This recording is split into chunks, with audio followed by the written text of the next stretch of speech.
아멘. 감사합니다. 우리 말씀 보기 전에 담임 목사님께서 7월, 8월 안식달 주간에 계십니다. 성도님들께서 기도 많이 해주셔서 영적인 회복, 육적인 회복하고 돌아오실 수 있도록 끝까지 기도해 주시기를 부탁드립니다. 네, 하나님 말씀 베드로전서 3장 13절에서 22절까지 있는 말씀입니다. 저희 한 절씩 교독해서 읽도록 하겠습니다. 또 너희가 열심으로 선을 행하면 누가 너희를 해하리요? 그러나 의를 위하여 고난을 받으면 복 있는 자니 그들이 두려워하는 것을 두려워하지 말며 근심하지 말고 너희 마음에 그리스도를 주로 삼아 거룩하게 하고 너희 속에 있는 소망에 관한 이유를 묻는 자에게는 대답할 것을 항상 준비하되 온유와 두려움으로 하고 선한 양심을 가지라. 이는 그리스도 안에 있는 너희의 선행을 욕하는 자들로 그 비방하는 일에 부끄러움을 당하게 하려 함이라. 선을 행함으로 고난받는 것이 하나님의 뜻일진데 악을 행함으로 고난받는 것보다 나으니라.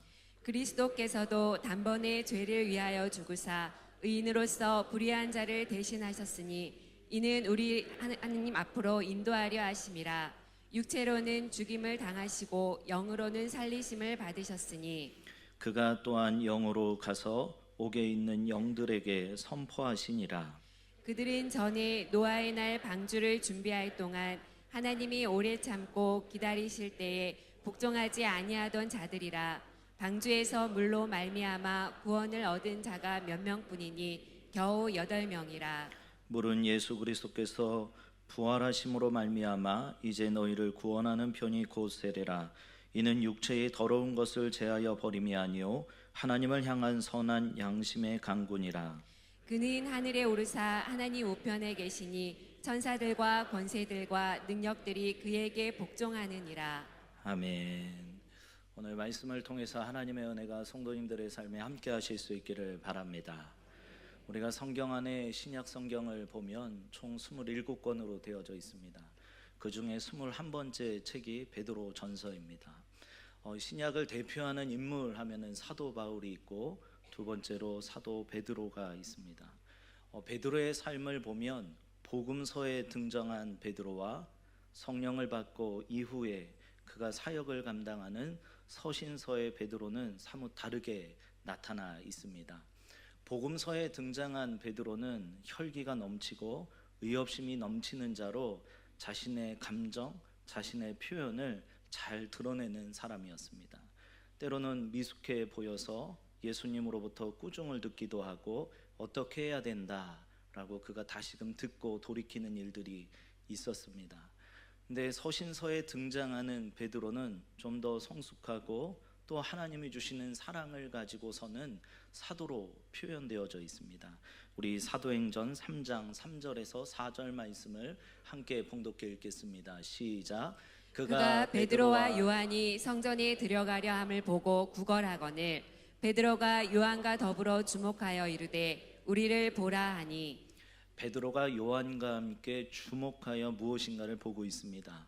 사도행전 3장에 등장하는 한 인물은 누구이냐면 나면서부터 걷지 못하는 자였습니다. 그가 성전의 문 앞에 앉아서 구걸하는 삶을 살아가는데 사도 바울이 자신의 인생이 너무 바빠서 그건 못 보고 그냥 훅 지나가는 것도 아니었고 그를 바라보면서 주목하여 있게 됩니다. 그의 인생의 방향, 시선이 완전히 달라집니다. 성도님들의 살아가는 삶에 예수 만나면 우리의 시선이 달라질 줄로 믿습니다. 그곳에 머물러 있게 되는데 베드로는 이렇게 표현합니다.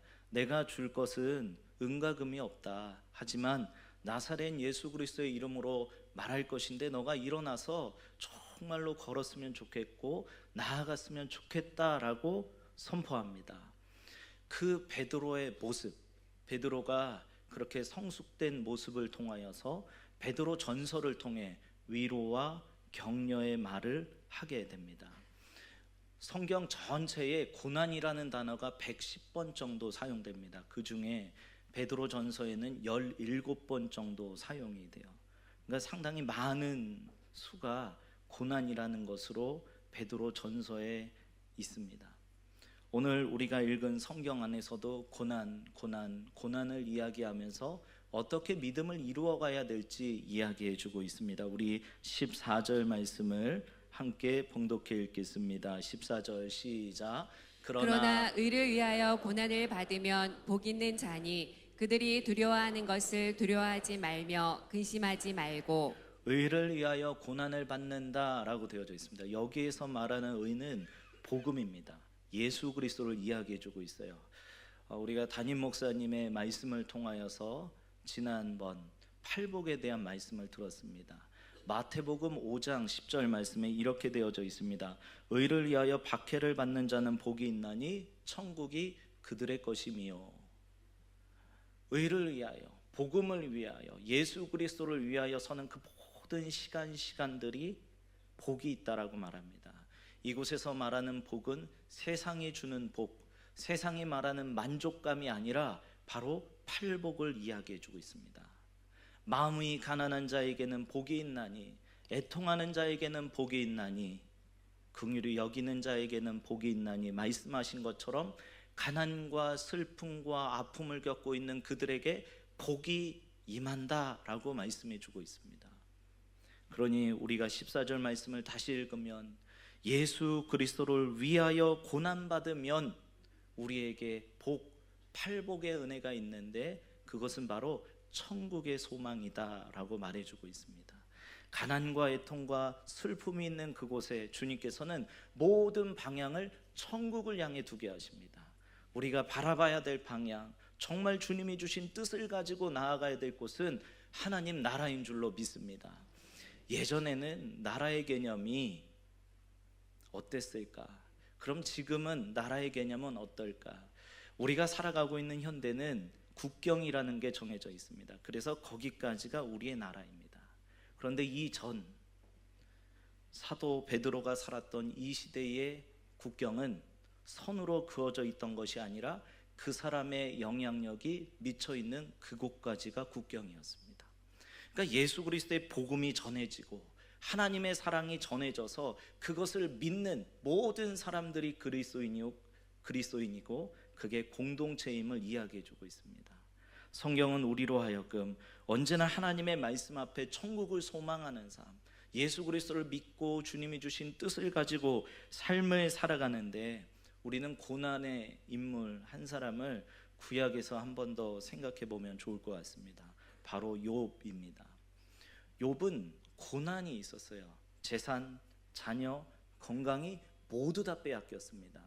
근데 그가 멋지게 하나님 앞에 고백합니다. 제가 하나님 믿겠습니다. 제가 하나님 바라보겠습니다. 너무 멋있는 고백인데 너무 놀라운 건 그랬으면 욥기 1장에서 맞춰야 될 성경이 욥기 42장까지 이어집니다.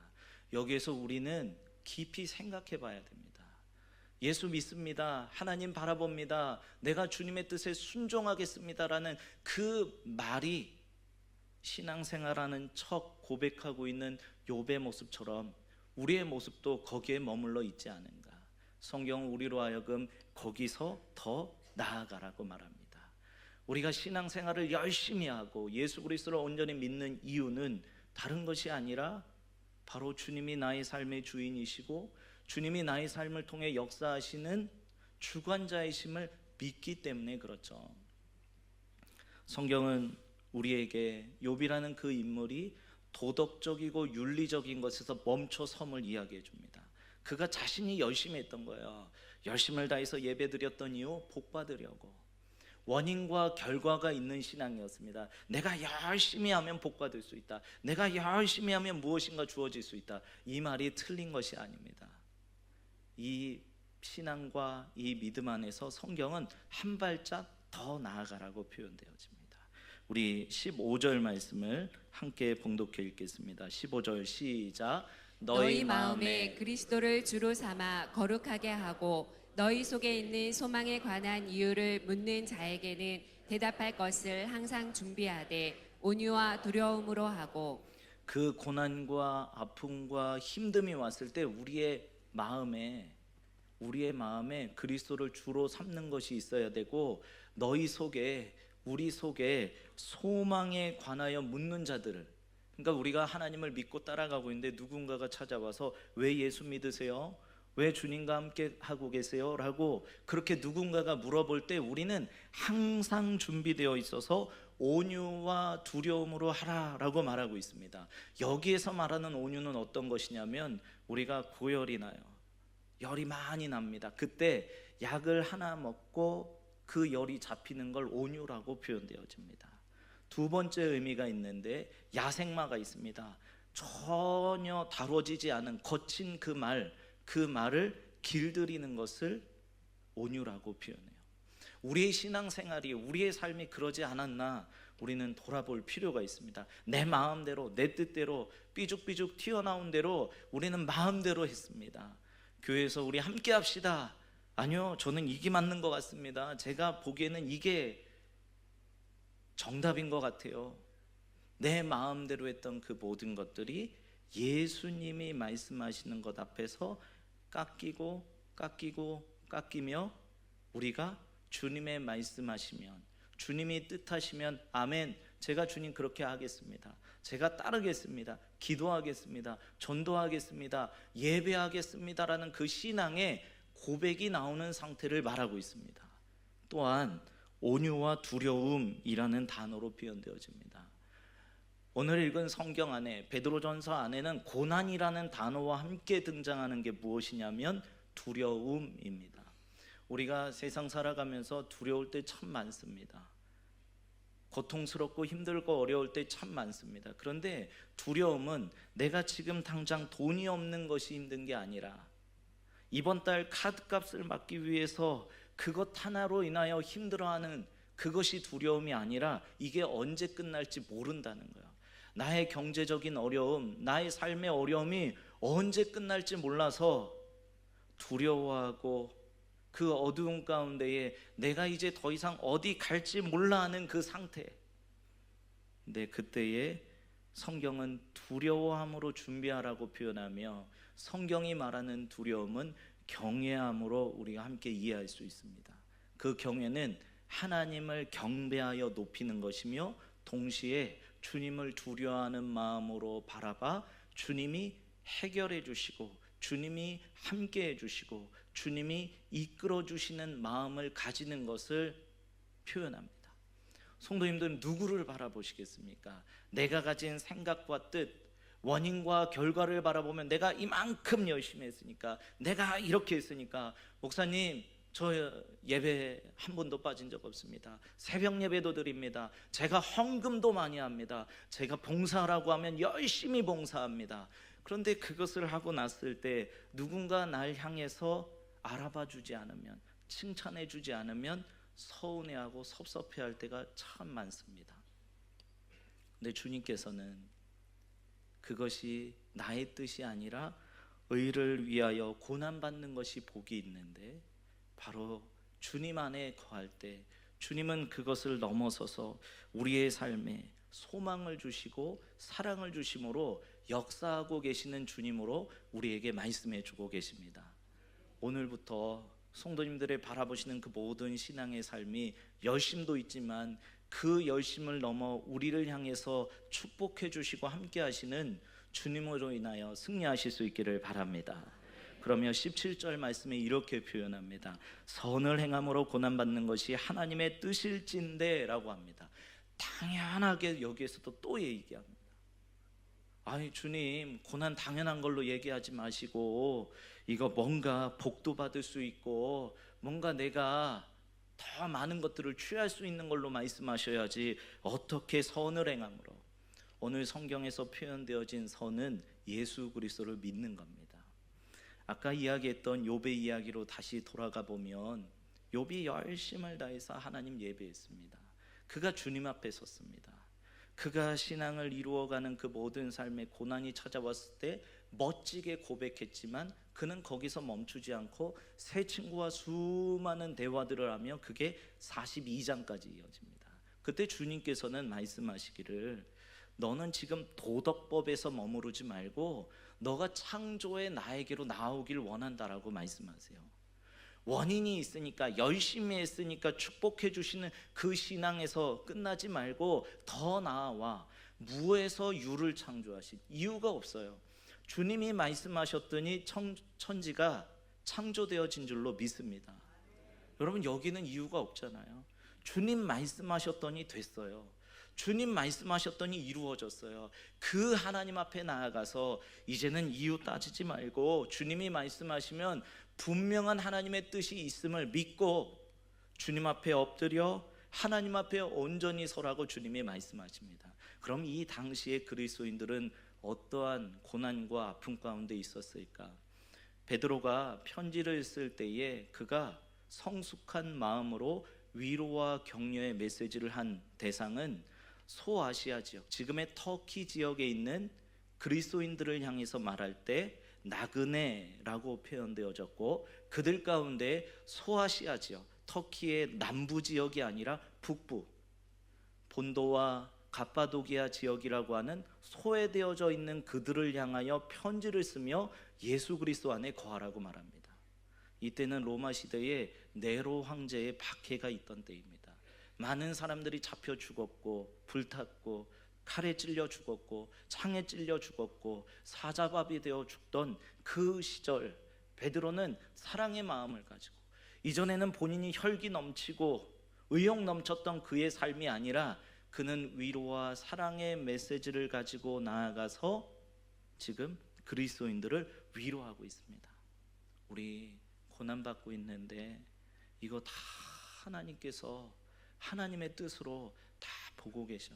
그러니까 더 이상 염려하지 말고 걱정하지 말고 나랑 예수님과 그 선을 행함으로 주님과 함께 있기를 원한다라고 베드로가 메시지를 증거해주고 있습니다. 우린 여기에서 상처와 고난이라는 단어를 좀 구분해서 볼 필요가 있습니다. 우리는 고난이 상처이고 상처가 고난이라고 착각합니다. 상처는 조금 좁은 의미입니다. 개인의 경험에 의지해서 있고 무엇인가 관계 속에서 나의 삶에 틀어짐과 상처가 있을 때 말하죠.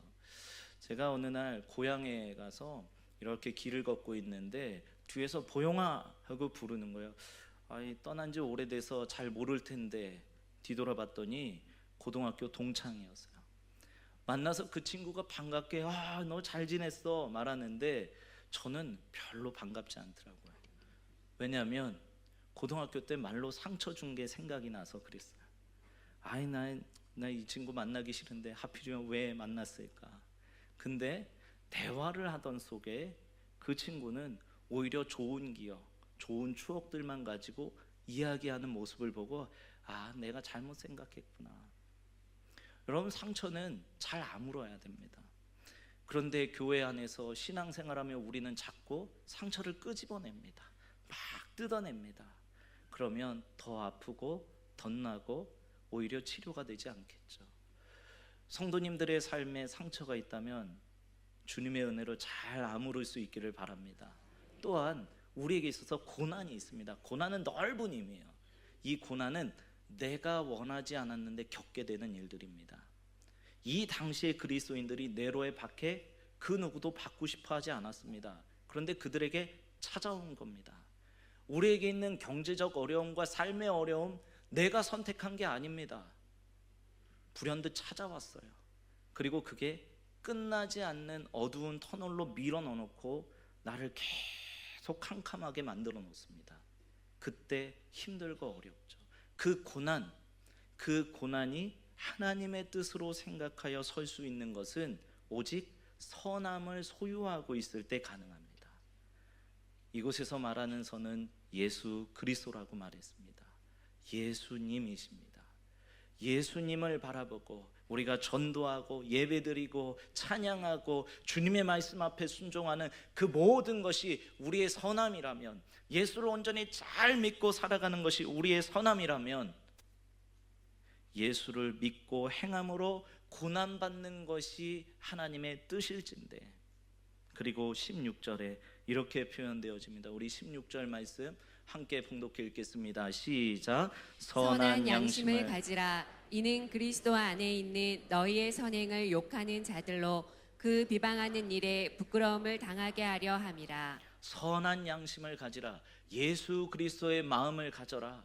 예수 그리스도의 마음을 가지고 나아가라. 그때 그리스도 안에서 너희의 예수 그리스도를 믿는 믿음으로 행하는 그 모든 것들을 보는 자들이 욕하고 있을 때 너희들이 거기서 부끄러움 당하기도 하고 비방당하기도 하고 힘들고 어려울 때 거기서 낭망으로 주저앉고 끝나지 말고 선한 양심, 예수 그리스도의 마음을 가지고 서라고 주님께서는 요청하고 계십니다. 성도님들의 삶에 내 뜻은 아닌데 고난이 찾아왔고 힘들고 어려운 일이 있으시다면 그때에 예수 그리스도의 마음을 가지실 수 있기를 바랍니다. 그럴 때일수록 우리는 더 예배하고 더 하나님 바라보고 더 주님이 주신 뜻 앞에 엎드릴 수 있어야 돼요. 그런데 우리에게 조금만 어려움이 오면 주님 대체 이거 무슨 뜻입니까? 우리는 오히려 묻죠. 그거 묻지 말라는 거예요. 다 하나님 뜻 있다고 말씀하시며 이제는 주님 앞에 엎드려서 하나님 앞에 기도하며 주님께서 그 삶을 극복시켜 주세요. 우리의 삶의 승리의 길로 이끌어 주세요. 우리가 다시금 베드로의 삶으로 돌아가 보면 베드로가 사도행전 3장 3절에서 열심을 다해 주목했습니다. 그의 시선이 바뀌어서 하나님이 일하셨죠. 그리고 그가 진짜 일어나서 성전 문 앞에 있던 자가 성전 안에 들어가서 하나님 찬양하면서 할렐루야 할렐루야 주님을 높였습니다. 근데 그 이후에 베드로에게 위기가 찾아왔습니다. 베드로가 성전 안으로 들어갑니다. 그때 많은 사람들이 베드로에게 집중하기 시작해요. 당신이 신이다. 당신 놀랍다. 당신을 통해서 지금 저 사람이 나면서부터 앉은 자였는데 못 걷는 자였는데 그 사람이 일어났다. 당신 대단하다. 박수 쳐주는 그때 사도 베드로가 그 공간 안에서 하나님의 말씀을 전합니다. 근데 베드로의 그 내용에 집중해야 돼요. 베드로는 예수님이 누구신지에 대해서 말하고 있어요. 성도님들의 살아가는 삶에 성공이 있습니다. 무엇인가 주님이 축복해 주셨습니다. 길이 열리고 나의 삶에 좋은 일이 생길 때 내가 했어. 나만큼 하면 돼. 내가 잘했잖아. 근데 주님은 그것 원하지 아니하시고 베드로의 모습처럼 주님이 하셨습니다. 주님이 일하셨습니다. 나는 한 거 없고요. 주님이 다 하셨어요. 베드로의 모습이 겸손함과 그리고 주님 앞에 엎드리는 믿음의 신앙으로 변화된 모습으로 보여집니다. 성도님들의 삶의 모습에 좋은 일 있을 때는 다 내가 했고 안 좋은 일 있을 때는 주님 대체 왜 이러시냐고 무슨 뜻이 있냐고 묻고 근데 우리의 삶의 태도가 이게 좀 바뀔 필요가 있습니다. 축복이 임하면은 주님 이거 대체 무슨 뜻입니까? 물어봐야 되는데 고난만 오면 주님이 무슨 뜻이냐고 우리는 물어요. 조금 찔리지 않습니까? 저도 말씀 준비하는 가운데 내 모습 가운데에 고난이 있을 때는 주님 무슨 뜻이냐고 그렇게 길을 쓰고 주님 앞에 묻고 또 묻었는데 축복이 있을 때에는 내가 잘해서 그렇지 나 때문이지 오히려 반대된 신앙의 모습을 가질 때가 많았음을 주님이 발견하게 하십니다. 이번 한 주 어떻게 사시겠습니까? 16절에 나와 있는 것처럼 선한 양심을 가지라고 말씀하신 이 말씀처럼 우리가 예수 그리스도의 마음을 가지고 살아간다는 건 그냥 한번 입술로 고백하는 욥의 고백처럼 그냥 주님 내가 믿어요. 내가 열심히 합니다. 그러니까 주님 축복해 주셔요. 인간적이고 우리의 욕심적인 마음에 머무르는 것이 아니라 주님은 거기서 우리가 한 걸음 더 나아가서 창조의 하나님, 우리의 삶을 통해 놀랍도록 역사하시는 하나님, 아무 이유 없이 이 천지를 향하여 태초에 하나님의 말씀으로 말미암아 천지를 만드시고 우리 모든 인간을 만드셔서 이 땅에서 살아가도록 주님이 말씀하셨습니다. 우리가 읽지 않았지만 20절, 21절에 나오는 쭉 성경의 부분들을 보면 노아의 방주 사건이 등장합니다. 노아의 방주 사건이 있을 때 몇 명이 살았냐? 8명이 살았습니다. 그럼 그 나머지 어떻게 됐냐? 죽었다는 거죠. 하나님의 은혜 안에 붙잡혀 있으면 생명이 있지만 하나님의 은혜의 삶에 붙잡혀 있지 않으면 죽음이 있게 되는데, 그때 노아에게 주님 말씀하십니다. 너 방주 지어라. 왜요? 물어보지 않았습니다. 너 방주 지어라. 네, 제가 그렇게 하겠습니다. 제가 그렇게 할게요. 주님이 성도님들을 향하여 갑자기 오늘 예배 드리고 나는데 기도해라, 전도해라, 새벽을 깨워라, 주님이 말씀하신다면 왜요? 묻지 마시고 기도하실 수 있기를 바랍니다. 제자들 교회는 불신자를 전도하여 제자 삼는 교회입니다. 교회 안에서 열심을 다해 전도하고 주님 앞에 나아가고, 그리고 교회 안에는 제자 훈련이 있습니다. 제자반과 사역자반, 드레스디아스, DTS, 이 모든 것들이 이루어질 때 우리의 삶에 왜요? 묻는 것이 아니라 주님이 말씀하시면 아멘, 주님 제가 하겠습니다. 제가 순종하겠습니다. 제가 한번 시간 내볼게요. 안 돼요, 안 됩니다, 저 바빠요, 이 말이 우리의 우선순위가 아니라 선한 양심, 예수 그리스도의 마음을 가짐으로 주님이 분명히 뜻 있으셔서 나에게 말씀하셨는데, 나에게 봉사하라고, 나에게 훈련 받으라고, 나에게 예배드리라고, 나에게 전도하라고 말씀하셨는데, 주님 제가 그렇게 하겠습니다. 성경은 우리로 하여금 베드로가 베드로 전서를 쓰며 고난받는 그리스도인들을 향해 선한 양심, 예수 그리스도를 믿는 믿음 안에 거하는 것을 가지라고 말씀하시며, 이제 더 이상 귀로 듣는 신앙이 아니라 눈으로 보고 경험하는 신앙으로 주님께서는 바꾸어 주셨습니다. 이번 한 주간 살아가실 때 정말 우리의 인생이 이렇게 바뀌어지실 수 있기를 바랍니다. 주님만 바라보실 수 있기를 바랍니다. 그러며 예수 믿겠습니다, 제가 예수 따르겠습니다, 예수의 마음 가지고 서겠습니다. 우리 잠시 1분간 기도할 때, 주님, 우리에게 고난이 찾아왔을 때, 힘들고 어려운 일이 찾아왔을 때 주님 앞에 기도함으로 선한 마음, 예수의 마음을 가지고 살아가게 하여 주시옵소서라고 우리 이 시간에 믿음의 결단을 하며 함께 기도하며 나아가겠습니다. 사랑의 아버지 하나님, 주님의 은혜와 역사가 우리 안에 가득하게 하시고 주님의 일하신 가운데 거할 수 있는 하나님의 자녀, 하나님의 백성, 하나님 되게 하여 주시옵소서.